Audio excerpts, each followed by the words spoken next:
Designing your dream business should be fun. It should be something that gets you up in the morning and it makes you happy and it makes you willing to get out there and fall on your face, because you know the more times you fall on your face, the closer you are to success. This is Dr. Drema, and I am here with my show on designing your dream business on the Wooditch Network. It's Dr. Drema, and we are talking about money more today. This is Money Part 2, and today I want to talk to you about awareness. Now, we started talking about awareness the last time, where I wanted you to just become aware of what you were thinking about money, how you thought about money, when you thought about money, and then to go into a place of gratitude. Even if you are struggling financially, it's okay. We're going to move you into this place of being financially secure. So, how are we going to do this?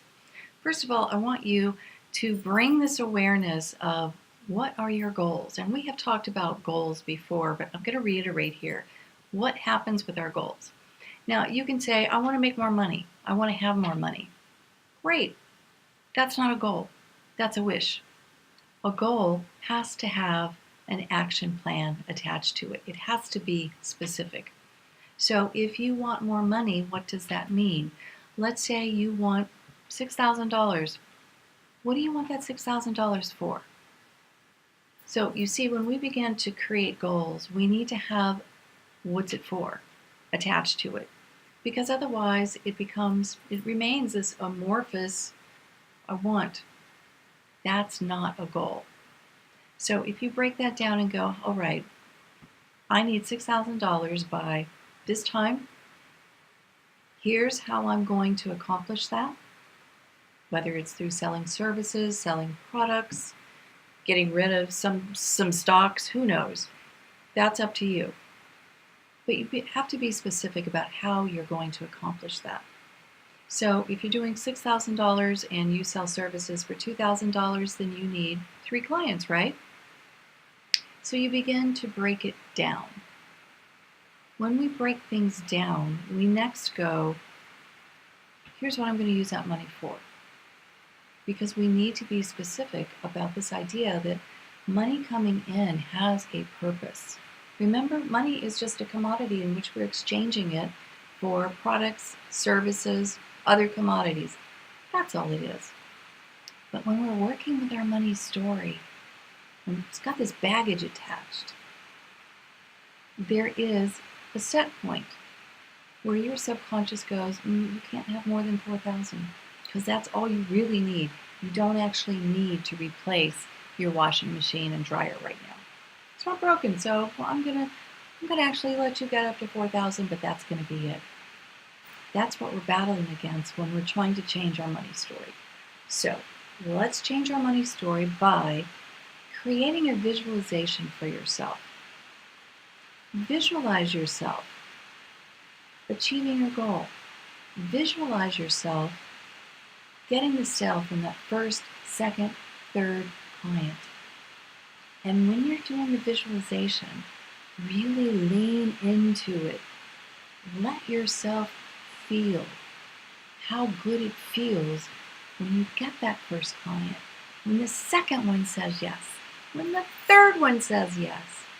You see, when we're doing this, we're engaging in a visualization. We're engaging different parts of our brain. And we're strengthening those so that the more we focus on achieving those goals, the achievement of those goals, when we can visualize the process and our accomplishment, we get to feel good.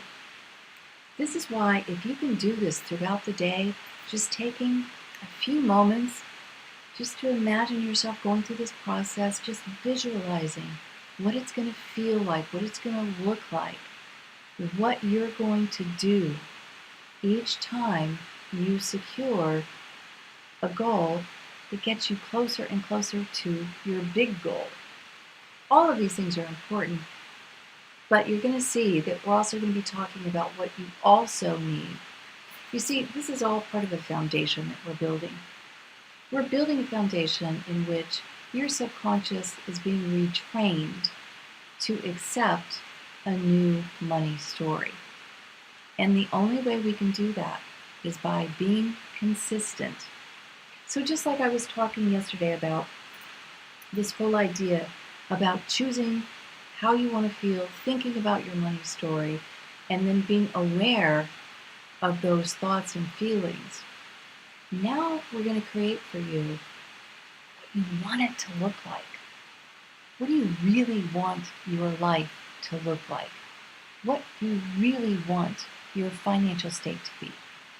And as we move through and create each step in this foundation, the more that you practice, the more consistently that you show up for yourself, the more you will begin to see the results that you want in order to create this life and business that you have desired for so long. So follow along with these steps. Do them each week. Follow through. Be consistent. If you need to, write a chart for yourself and give yourself a gold star at the end of every day that you have actually done it. But also set goals for yourself. Today I'm going to work on this twice. I'm going to do this visualization twice. And maybe the next day you're going to do it 3 or 4 times. Again, it's like that muscle. You go into the gym and your trainer says, hey, you may feel a little sore. You may feel a little resistant. You may feel like, I would rather sleep than get up and go to the gym this morning. Acknowledge those feelings and do it anyhow, okay? The do it anyhow is what will make the difference for you. Now, I'm going to invite you to come over and join me on Drema PhD on Facebook. I'm also on Instagram on Drema. Come, follow me, let's have some interactions, and let's talk about what else you need to change your money story. This is Dr. Drema.